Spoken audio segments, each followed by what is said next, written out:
बिहार के बिहार कांग्रेस के अति पिछड़ा विभाग के अध्यक्ष चेयरमैन शशिभूषण जी हमारे साथ जुड़ गए हैं। और चूंकि जब से ये इन्होंने कमान संभाली है तब से और अब तक के बीच में इसमें बहुत सारी चीजें इसमें कहिए कि एक डेवलपमेंट है, इसको लेके एक हलचल है खास करके बिहार कांग्रेस के अंदर। और बिहार कांग्रेस के साथ साथ अति पिछड़ा को साधने के लिए तमाम पार्टियां और खास करके जो इसके बारे में एक तरह से कहा जाता था कि ये जेडीयू या नीतीश कुमार की का टेरिटरी है, इसमें कोई सेंध नहीं मार सकता। और इसको लेके तरह तरह के बड़े बड़े लुभावने वायदे किए गए सत्ता में, और खास करके संसाधनों पे इनका इनके हक के लिए कुछ रिजर्वेशन तो दिए गए, लेकिन कुछ प्रतिनिधित्व के रूप में दिए गए, लेकिन वो भी उसमें भी बहुत सारे पेच हैं। और कुछ लोगों का कहना है कि जिनको इस अति पिछड़ा में शामिल किया गया है वो अति पिछड़ा में नहीं है, पिछड़ा में उनको शामिल किया जाए। और क्योंकि वो इस तरह के साधन संपन्न सोसाइटी है या जातियां हैं जिनको इसमें ले आके जो रियल में अति पिछड़ा है उनका हकमारी हो रही है, उनको उनका हक नहीं मिल रहा है। इसके साथ साथ बिहार में जो गरीबी और अमीरी के बीच की खाई है बहुत बड़ी है। और वो गरीबी अमीरी की जाति भी है। कौन सी जातियां, जब सर्वे हुआ था बिहार में, जातीय सर्वेक्षण हुआ था, तो उसमें साफ साफ निकल के आया 36% वहाँ की अति पिछड़ी जातियां हैं। और इस जातियों में जो उनकी जो जमीन पे जो उनकी जो पकड़ है या जमीन जो उनके नाम पे है वो 36% आबादी के होने के नाते 3 या 4% पे ही सिमट के रह गया है। तो जमीन का सवाल है, वहाँ के साधनों संसाधनों, वहाँ के रोजी रोजगार में उनका उनके उनके हक का सवाल है। इन्हीं सब सवालों पे हम बातचीत करेंगे। शशिभूषण जी, आपका बहुत बहुत स्वागत है। ये बताइए, 36% आंकड़ा बहुत बड़ा होता है एक किसी बड़े राज्य में। अ, और ये आंकड़ा कमोबेश पहले से लोग जानते थे कि जो ब्राह्मणिकल जो सिस्टम है उसमें जो बहुसंख्यक आबादी है वो तमाम साधनों संसाधनों से और सत्ता से कैसे दूर की गई है वो तो एक अलग कहानी है। इस 36% के आंकड़े पे सबकी नजर है। तो पहले तो ये बताइए कि ये अति पिछड़ा जो एक नया विभाग बना या वर्ग बना है बिहार में, खास करके पिछड़ा तो था ही, उसके बाद बैकवर्ड कास्ट क्लासेस था, उसके बाद अदर बैकवर्ड क्लासेस हुआ, उसके बाद ईबीसी हुआ, एक्सट्रीमली बैकवर्ड क्लासेस। अब एक्सट्रीमली बैकवर्ड क्लास की हालत क्यों इतनी खराब है और क्यों इनको तमाम साधनों संसाधनों से इनको दूर रखा गया है? शुक्रिया हिम्मत जी और विमर्श मीडिया के मीडिया। ये मैं आपको बताऊं कि ये जो आंकड़ा है वो अब 36% नहीं रह गया, इसको आप करेक्ट कर लीजिए आगे के लिए। ये अब आंकड़ा जो है 38% हो गया, क्योंकि हाल के दिनों में ही सुप्रीम कोर्ट से पान समाज के जो 3 उपजातियां हैं वो एसी से उनको वो निकल करके अब ईबीसी में आ गए हैं। तो अब बिहार के जो 2023 के जातीय जनगणना के आधार पर बिहार में अति पिछड़ा समाज की जो आबादी हो गई है वो लगभग 38% हो गई है, ये 23 के आंकड़े के अनुसार जी। लेकिन आपको जानकारी के लिए एक और तथ्य उस आंकड़े के ही आधार पे मैं कह रहा हूं कि 8% जो जनसंख्या है वो मिसिंग है। चाहे अनुपस्थित है। और वो सब लोग, इसका मतलब ये है कि वो सब लोग जो है काम करने के लिए गए हुए हैं देश के अलग अलग शहरों में, और वो वहाँ मौजूद नहीं है। तो उसमें एक बड़ी संख्या जो है आपको अति पिछड़ा की है, जो गांवों से निकल करके वो काम के तलाश में देश के अलग अलग शहरों में वो गया हुआ है। और जी। मैं ये मानता हूं कि उसमें आधी जो है हमारी आबादी है। तो इस प्रकार आप हम कह सकते हैं कि इस बिहार में जो कुल जनसंख्या है उसके करीब करीब 42-44% जो हिस्सा है वो अति पिछड़ों का हिस्सा है। हम्म। तो ये बिहार की जो तथ्यात्मक जो सच्चाई है वो ये है। जी। अब बात आपने पूछा कि अति पिछड़ा की क्या राजनीति है। तो ये बात सही है कि जब से पंचायती राज का यहाँ पे इम्प्लीमेंटेशन हुआ है, पंचायती राज 2006 में लागू किया गया और उसमें अति पिछड़ों को आरक्षण दिया गया।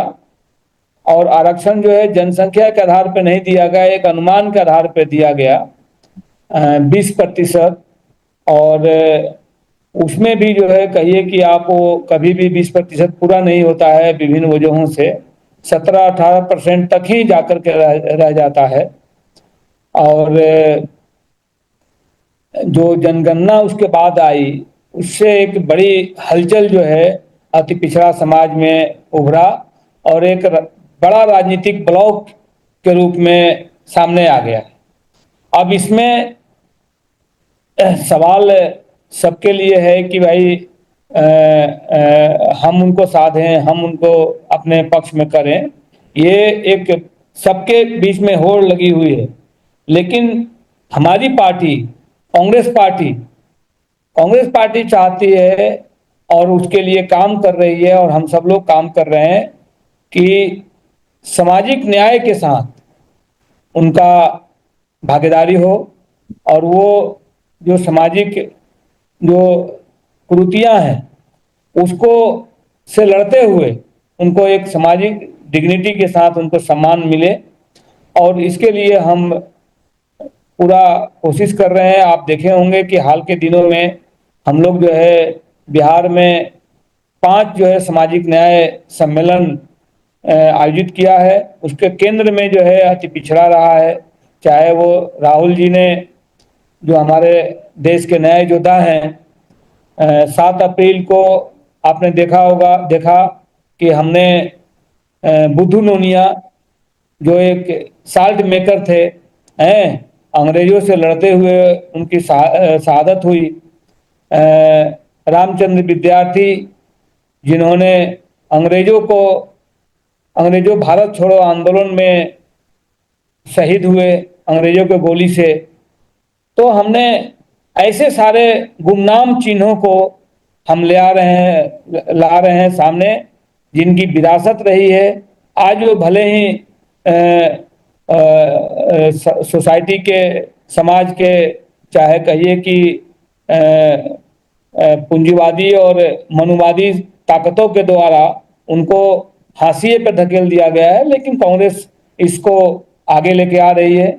और उसी का जो है प्रतिफल था कि 7 अप्रैल को हमने बिहार के पटना में संविधान सुरक्षा सम्मेलन, हमने सामाजिक न्याय सम्मेलन हमने बुलाया। और इन लोगों को, जो गुमनाम हस्तियां हैं जिन्होंने अपने जीवन जो है को कुर्बान किया है, उनको याद किया, उनको पटल पे ले आया। और फिर हमने अभी हाल में ही राजगीर में अति पिछड़ों के प्रश्न पे हमने स्पेशल जो है सम्मेलन बुलाया, और उसमें बड़ी तादाद में लोग जो है वहाँ पे आए, क्योंकि वो एरिया रीजन जो है जरासंध का राज्य का रीजन रहा है। और अति पिछड़ा में एक बहुत मजबूत शक्ति, ताकत देने वाली जाति है जो उसके हिस्सा है कहार जाति, जिसका काम जो है पानी भरना, फ्यूडल समाज में के सिस्टम में सर्विस प्रोवाइडर कहिए कि जाति रही है, और उन सब जातियों का एक मजबूत वहाँ उस एरिया में उनका प्रभाव है, क्षेत्र है, लोग हैं, बड़ी संख्या में लोग हैं।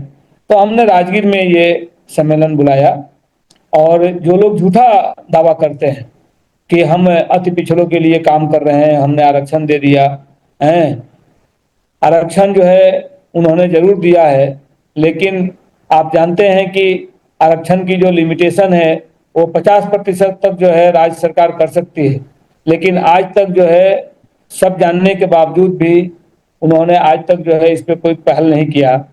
और इंटरेस्टिंग जो है ये हुआ कि जनगणना आने के बाद में उन्होंने क्या किया कि 65% की जो है वकालत किया, और वो जा करके आगे वो खारिज कर दिया कोर्ट ने, और ये फिर अपील में चले गए। इनको कायदे से चाहिए था कि अपील न करके वो जो है फिर से दोबारा उसको ले आते और नवी अनुसूची में, जो भारत के संविधान के अनुसूची 9 है, उसमें उसको शामिल करते और उसके लिए पहल करते। लेकिन सरकार की कोई मंशा नहीं है कि इनको मिले। उन्होंने खुद से जो अपने उनका अधिकार है 50% का, उसमें भी जो है आपको 13% अभी उन्होंने बचा रखा है और वो नहीं देना चाहते हैं। और वो अलूल जुलूल की बातें और गुमराह करने की बातें कि हमने आपको दिया है। आप देखिएगा कि बिहार में जो है हाल के दिनों में अति पिछड़ा समाज के लगातार जो है अत्याचार हो रहा है, लेकिन सरकार इस पे मौन है। तो सिचुएशन आप कहिए कि जो वर्ण व्यवस्था है, जो मनुवादी ताकतों का जो सोचना है तो स्थापित करना चाहते हैं, हमें हक नहीं देना चाहते हैं, और इसीलिए अति पिछड़ा कांग्रेस पार्टी के तरफ निरंतर और लगातार दिन दुगुना रात चौगुना जो है कांग्रेस के तरफ जो है झुकाव बढ़ते जा रहा है। और ये बात सही है कि आने वाला जो चुनाव है, जो इस साल होना है बिहार का तस्वीर जो है एकदम से अलग होगी। और हमने देखा है कि जब भी अति पिछड़ा जिधर अपना रुख किया है, सरकार उसकी बनी है, और हम इस दिशा में और हमारी पार्टी पूरी कोशिश कर रही है कि हमको जो है इन समाज को की जो पीड़ा है, दर्द है, हम उसके साथ खड़े होंगे, और हमारी पार्टी खड़ी हो रही है अपने में कि मुजफ्फरपुर के जो हमारी दलित बेटी के साथ में जो अत्याचार हुआ, और जो शासन का जो है कहिए कि नकारापन है, वो बहुत बढ़िया से उजागर हुआ है, और हमारी पार्टी ने उसको बहुत मजबूती से इसको लड़ा है। जी, मैं अग्रिम शुभकामनाएं हैं आप की पार्टी, या कहिए कि वहां जो महागठबंधन है वो उभर के आए, दावेदारी करे सत्ता की।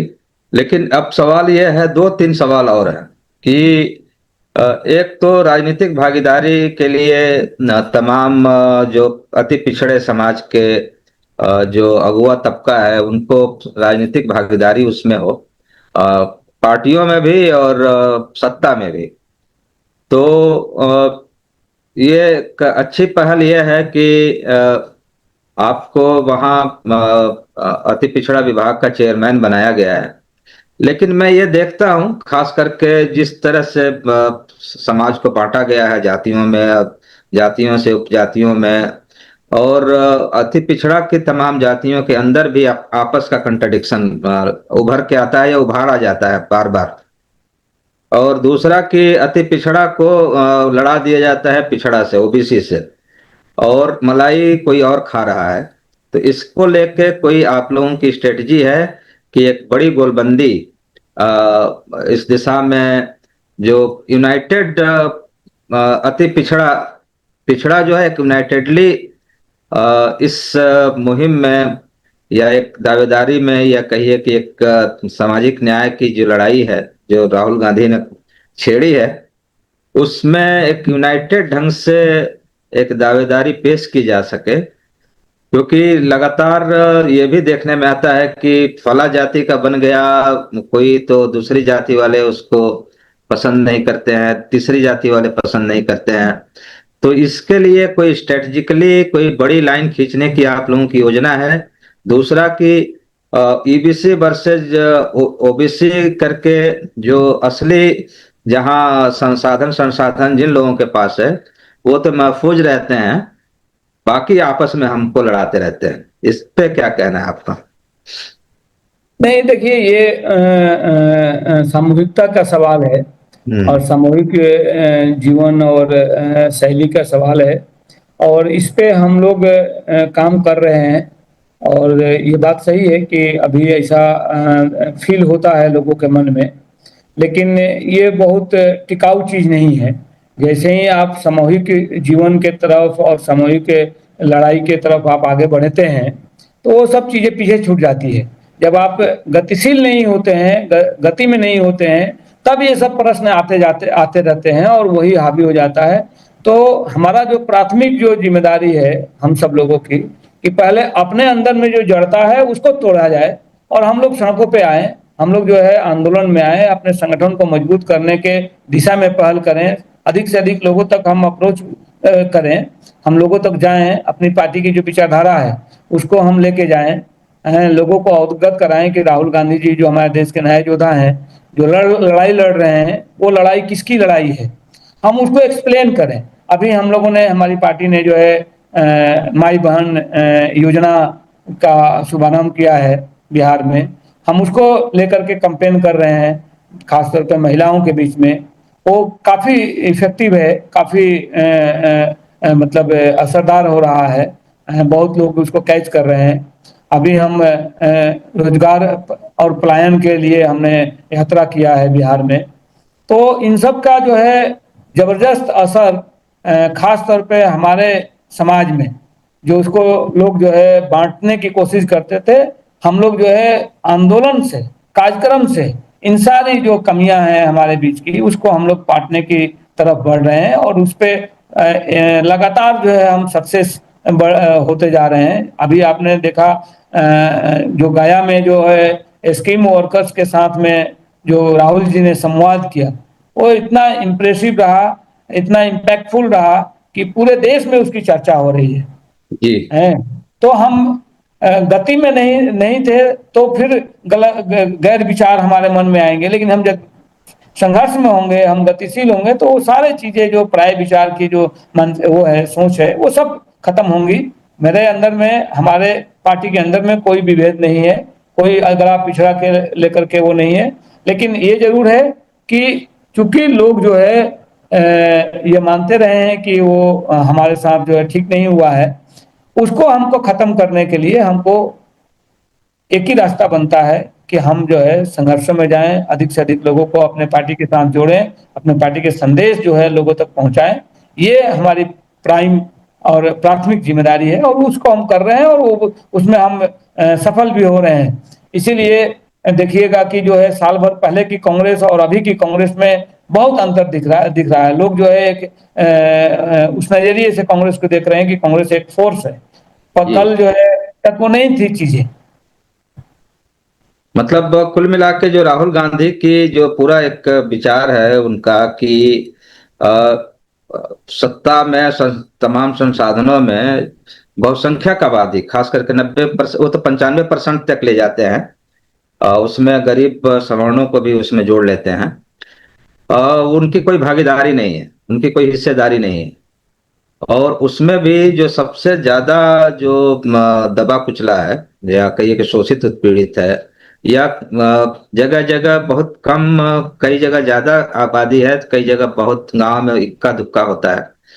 तो इस वजह से कहिए कि एक तरह से निराशा भी रही है इस खास करके इस वर्ग में। तो वो क्या अब वो निराशा टूट रही है, या एक साधनों में संसाधनों में भागीदारी के लिए एक खास करके युवा वर्ग में कोई नया उत्साह या नया कोई ट्रेंड आपको दिखाई दे रहा है कांग्रेस की ओर जुड़ने के लिए? देखिए, सभी तबकों के बीच में राहुल जी का जो अभियान है, जो संघर्ष है, उसके वो एक आशा के किरण के रूप में लोग देखना शुरू किया है। वो सिर्फ नौजवान हिस्सा नहीं, वो हम्म। खेतीहर मजदूर भी, वो किसान भी, वो छात्र भी, वो नौजवान भी, और हमारा सभी तबकों पे फोकस है। इसलिए आप देख रहे होंगे कि हाल के दिनों में हमने छात्रों से संवाद किया, हम महिलाओं से संवाद में जा रहे हैं, गए हैं, हम जो है अति पिछड़ों से संवाद कर रहे हैं, हम दलितों के एट्रोसिटी के सवाल पे हम लड़ रहे हैं। तो हम चहुमुख चारों तरफ जहाँ पे भी हमको दिख रहा है कि यहाँ के लोग जो है दबाए गए हैं, इस समाज के लोग दबाए गए हैं, उन सबको हम अपने साथ लाने के लिए हम पूरा प्रयास कर रहे हैं, हम पूरी ताकत लगाए हुए हैं। और ये ताकत हमारी लगातार बढ़ रही है, क्योंकि लोगों को राहुल गांधी जी के जो अभियान है, राहुल गांधी जी का जो संघर्ष है, उस संघर्ष में इस्तेफाक लोग रख रहे हैं, क्योंकि 11 सालों में जो सरकार चली है वो झूठ और जुमलेबाजी पे चली है। राहुल गांधी जी का एक विश्वसनीयता है कि वो झूठ नहीं बोलते हैं, जो कहते हैं वो करते हैं। आपने देखा कि उन्होंने कहा था कि इसी लोकसभा में आप ही के द्वारा हम जो है करवाएंगे जनगणना, आपको करना पड़ेगा। और लोग कितना उनके ऊपर आरोप लगा रहे थे कि आप इसकी जाति नहीं, वो जाति जनगणना की बात करता है, वगैरह वगैरह। और ये सरकार को अपने आंदोलन से, अपने संघर्ष से राहुल जी ने पूरे देश की सरकार को, जो तानाशाह की सरकार कहलाती है, उसको मजबूर किया और उसको घोषणा करना पड़ा। लेकिन राहुल गांधी जी का संघर्ष जो है अभी खत्म नहीं हुआ है। राहुल गांधी जी अभी संघर्ष में है कि वो चाहते हैं कि लोगों का जो जरूरत है, लोगों की जो आवाज है, उसको उस जनगणना में लाया जाए, उनके सवाल को लाया जाए, ना जी कि कोई कुछ खास लोग जो है हाँ, निर्णय। एकदम सही सही कह रहे हैं आप। इसमें उन्होंने एक और भी बात कही कि जातीय जनगणना के साथ साथ आर्थिक जो मैपिंग है, इकोनॉमिक मैपिंग है, वो भी करने की जरूरत है। वो भी सर्वे करने की जरूरत है कि किसके पास कितना साधन, कितना संसाधन, कितना उसके पास ताकत, राजनीतिक ताकत उसके पास कितनी है। तो ये यदि होता है तो कौन लोग हैं जो बहुत परेशान होंगे इस पूरे, इस बड़े सामाजिक राजनीतिक बदलाव को लेकर। कोई तो होगा जो देखिए परेशान होगा। जी। देखिए परेशान कौन होंगे, उस पे हमको नहीं काम करना है। हम हम्म। किसको बेनिफिट पहुंचा पाएंगे, किसको हमको जोड़ना है, हमारी हम्म। स्ट्रेटजी इस पे है। और हम वो सारे व्यापक समुदाय में हम वो मैसेज को, वो संदेश को हम अधिक से अधिक लोगों तक पहुंचाना चाहते हैं, हम लेके जाना चाहते हैं। लड़ाई में जो है होता ही है, आपको ये सिद्धांत नियम है कि जिनके एजेंडे नहीं साधते हैं वो साइड लेते हैं, जिनके एजेंडे लगता है कि वो हमारे एजेंडे हैं वो साथ होते हैं। और ये बात सही है कि 90% लोगों की आवाज राहुल गांधी आज देश के लिए बने हुए हैं, बन रहे हैं।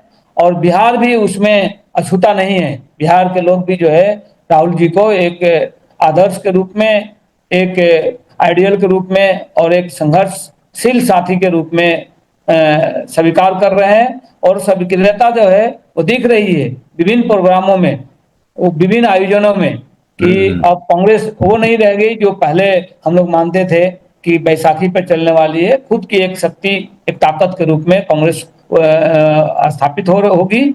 और हम हम्म। आने वाले जो समय होगा उसमें जो सांप्रदायिक फांसीवादी जो ताकतें हैं, जो फिरका परस्ती ताकतें हैं, उसको हम लोग ध्वस्त करेंगे और हम लोग अपनी सरकार यहाँ बनाएंगे और लोगों के सवाल पे हम सब लोग काम करेंगे। जी जी, एक जब आपने फिरका परस्ती और सांप्रदायिक फाशिस्ट की आप बात की आपने, तो एक पूरा का पूरा समाज में हिंदू मुसलमान का एक पूरा नैरेटिव बना के, और उन जगहों पे, उन इलाकों में या उन समुदायों में जिनका किसी तरह से कोई लेना देना नहीं है, उनको भी एक तरह से उनके दिमाग में जहर बो दिया गया।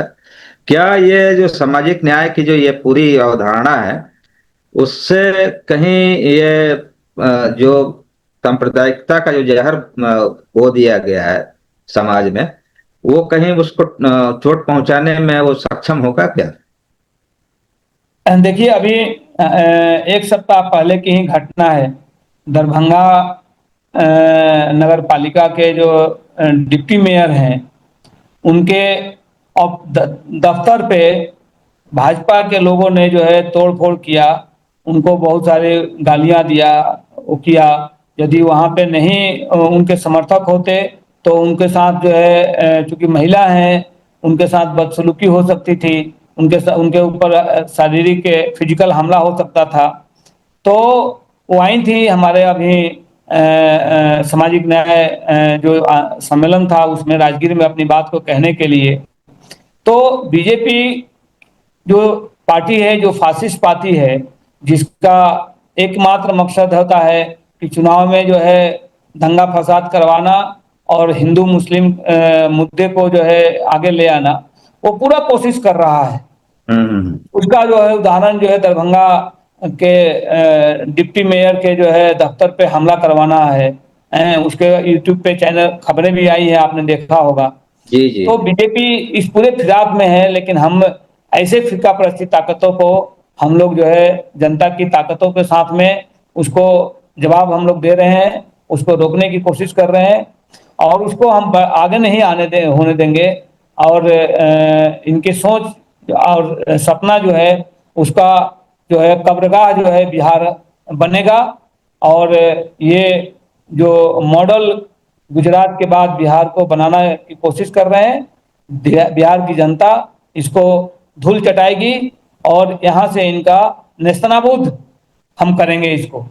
यहाँ से जैसे एक बार लालू यादव ने रथ रोका था आडवाणी साहब की, तो शायद आप कह रहे हैं कि बिहार ही वो प्रदेश है जो इनके जो सांप्रदायिक फांसीवाद का जो रथ है वो रोकने के लिए तैयारी कर रहा है। और दूसरा सवाल यह है कि जो सर्वे हुआ था, जनगणना तो नहीं कहेंगे, जो बिहार में जो सर्वे हुआ था उसके हिसाब से जो मोटा मोटी जो आंकड़े आए थे, उसमें जो जमीन है, जमीन का मुद्दा बड़ा महत्वपूर्ण मुद्दा है। उसमें बहुत मुट्ठी भर लोगों के पास बहुत ज्यादा जमीन है और बहुत ज्यादा लोगों के पास मुट्ठी भर जमीन है। तो इसके लिए भी कोई बड़ा कोई भूमि सुधार लागू करने की ओर कांग्रेस या महागठबंधन सोच रही है। दूसरा कि वहाँ जो पलायन है, खास करके रोजगार को लेकर, तमाम चीजों को लेकर, तो उस पलायन को रोकने के लिए किसी बड़े बृहत्तर कोई योजना बनाई जाए, वहाँ उद्योग धंधे और तमाम चीजें लगें जिसमें बड़ी संख्या को रोजगार मिल पाए। क्या कोई इस तरह की योजना पे आप लोग विचार कर रही है? चूंकि आपके विभाग से इसका कोई लेना देना नहीं है सीधा सीधा, लेकिन लेना देना यह भी है कि जो सबसे ज्यादा पलायन होता है, ईबीसी समाज के सबसे ज्यादा लोग होते हैं, बाहर जाते हैं, दलित सबसे ज्यादा बाहर जाते हैं कमाने के लिए। तो इस तरह की कोई योजना पे आप लोग कोई विचार कर रहे हैं, भूमि सुधार और दूसरे जो तौर तरीके हैं? नहीं, निश्चित रूप से बिहार कृषि प्रधान राज्य है और कृषि जो है उसके मुख्य कहिए कि रोजगार के जो है साधन है यहाँ पर। और कृषि को जो है निश्चित रूप से जो है एक मरणासन्न स्थिति में बिहार में है। शासन के द्वारा जो है कई लेवल पे जो है उसमें गड़बड़ियाँ की गई हैं। जैसे आपको एमएसपी यहाँ नहीं मिलता है, यहाँ पे जो है सरकारी जो है दुकान नहीं है किसानों से अनाज खरीदने के लिए। तो वो जानबूझ करके ये सब खत्म किया गया है कि किसान को जो है बाजार के बनिया के सामने जो है छोड़ दिया जाए, हम जो है जवाबदारी नहीं लें। तो निश्चित रूप से आने वाले समय में जब हम सरकार में बनाएंगे, सरकार में हम आएंगे, तो इस दिशा में भी जो है हमारी पहल होगी। क्योंकि हम हमारी पार्टी जो है यही कह रही है कि हमको देश का एक्सरे करना है। एक्सरे जो है बहुत बुनियादी चीज है। तो एक्सरे में ये सारे पक्ष को हम ले आएंगे और उससे हम एक योजना बनाएंगे। जैसे हमने तेलंगाना में हमारी सरकार है, हमने वो एक्सरे किया और कर करके हमने जो है ये वहाँ पे काम को आगे बढ़ा रहे हैं। आपने देखा कि हम 26% को सीधा 42% लेके गए और हम सारे तबकाई जो समूह हैं, जाति समूह, उनके लिए हम विशेष तरह के योजना प्लान वहाँ बना रहे हैं। सेम पैटर्न पे हम बिहार में भी और पूरे देश में भी इसको हम लोग संचालित करेंगे और हमारी कोशिश होगी कि कोई भी एक जो वंचित समाज है वो पीछे ना रह जाए। समाज के विकास के जो मुख्य मुख्य अवधारणा धारा है में आ उसमें रहा। जी है, उसमें हम सबकी जो है समान भागीदारी और समान हिस्सेदारी हम जी सुनिश्चित करने के प्रति जो है कटिबद्ध हैं, प्रतिबद्ध हैं। और हम जब हमारे पास उस शक्ति में होंगे, उस स्थिति में होंगे तो हम इसको करेंगे, निश्चित रूप से जी, करेंगे। बहुत बहुत धन्यवाद। लेकिन एक लास्ट सवाल कि जिस तरह से अभी हाल में भोजपुर के एक प्रखंड है पीरो, उसमें हसन बाजार में एक लड़की के साथ जिस तरह से बलात्कार हुआ और उसको मार दिया गया, और भी जगह जगहों पे लगातार अति पिछड़े या शोषित वंचित समाज के लोगों पे अत्याचार हो रहा है। तो आप लोग पहले एक मांग करते थे कि जैसे एससी एसटी के लिए जो कानून है, उसी तरह का कानून अति पिछड़ा समाज के लिए भी बनाया जाए। तो क्या इस दिशा में भी आप लोग सोच रहे हैं, या कुछ राजनीतिक भागीदारी हो जाएगी, कुछ जैसे बाकी सब करते हैं वैसे ही करके आप भी इतिश्री कर लेंगे? नहीं नहीं, हम लोग जो है सिर्फ इतना ही नहीं, हम लोगों का ये अति पिछड़ा समाज का पुराना ये मांग है कि अपराध निवारण कानून जो है सरकार बनाए। और ये मांग जो है हमेशा उठती रही है। हम लोग अपने पार्टी से भी ये मांग कर रहे हैं सरकार से कि ये होना चाहिए। और जहाँ तक हसन बाजार में अति पिछड़ा समाज के बहन के साथ में जो घटना का सवाल है, तो हम लोग जो है अभी, क्योंकि शासन के द्वारा उसमें हिस्सेदारी निभाया शासन ने, और उनके साथ जो जघन्य अपराध हुआ उसके साक्ष्य को मिटाने के लिए जो हत्यारा पक्ष है उसके साथ मिल करके उन्होंने माने साजिश पुलिस पुलिस भी अपराधियों के साथ मिल गई है, ये कहना चाह रहे हैं? एकदम। और जी वो लोग जो है चाह रहे हैं कि वो विक्टिम को सजा ना मिल सके, न्याय ना मिल सके। तो कांग्रेस पार्टी अति पिछड़ा विभाग के तरफ से हमने उस लड़की के बहन के 1 महीना पूरा होने पे हमने श्रद्धांजलि सभा आयोजित वहाँ रख रहे हैं। और उस श्रद्धांजलि सभा में हम लोगों को मुख्य मकसद है कि जो साक्ष्य उनके पास है, जो पुलिस के ने गैदर किया है, हम लोगों का ये मुख्य मांग है कि आप उस साक्ष्य को सार्वजनिक कीजिए और उसके बेस पे फिर ट्रायल शुरू हो, स्पीड ट्रायल शुरू हो, और उन अपराधियों को अपराधियों को जो है कड़ी से कड़ी सजा मिले। ये हमारी लड़ाई चल रही है। हम 22 तारीख को वहाँ पे श्रद्धांजलि सभा हमने बुलाया है, और वहाँ पे सारे सामाजिक राजनीतिक संगठनों को भी हम न्योता दे रहे हैं कि वो आए और इस बहन की लड़ाई को अपना लड़ाई माने, और हम आगे बढ़ेंगे इसमें। हम इसमें इतना ही तक नहीं चुप रहेंगे। यदि ये शासन हमको नहीं आगे उनके साथ न्याय करेगा तो हम और आगे लड़ाई को आगे आगे लड़ाई बढ़ाएंगे। लड़ेंगे। जी जी, इस पे हम और बात करते रहेंगे। एक एक लास्ट सवाल ये है कि जब आपकी अति पिछड़ा के सवाल को लेके आप जा रहे हैं, लगातार काम कर रहे हैं, तो वहाँ आसपास दलित क्या, या अति दलित या महादलित के लोग भी आपसे उम्मीद ये करके आते होंगे कि आप एक पार्टी के नेता हैं तो आप भी मदद करेंगे। तो क्या इस तरह का भी कोई इंसिडेंट्स आप लोगों के साथ होता है कि अति पिछड़ा के अलावा भी जो शोषित वंचित समाज के दूसरे कैटेगरी के लोग हैं, वो लोग भी आपसे मिलते हैं, या ये मान लिया जाता है कि एक विभाजन है? नहीं नहीं, एकदम विभाजन नहीं है। बकायदा बहुत उत्साह और बहुत उम्मीद लोगों के बीच में जगी है। और आपको मैं बताऊं कि हमारे प्रोग्रामों में खासतौर पे जो अभी 3 दिन पहले हमारा राजगीर में जो कार्यक्रम हुआ, न्याय योद्धा राहुल जी का जो सम्मेलन हुआ, उसमें बड़ी संख्या में जो है दलित समाज के लोग वहाँ पे हिस्सेदारी किए आए।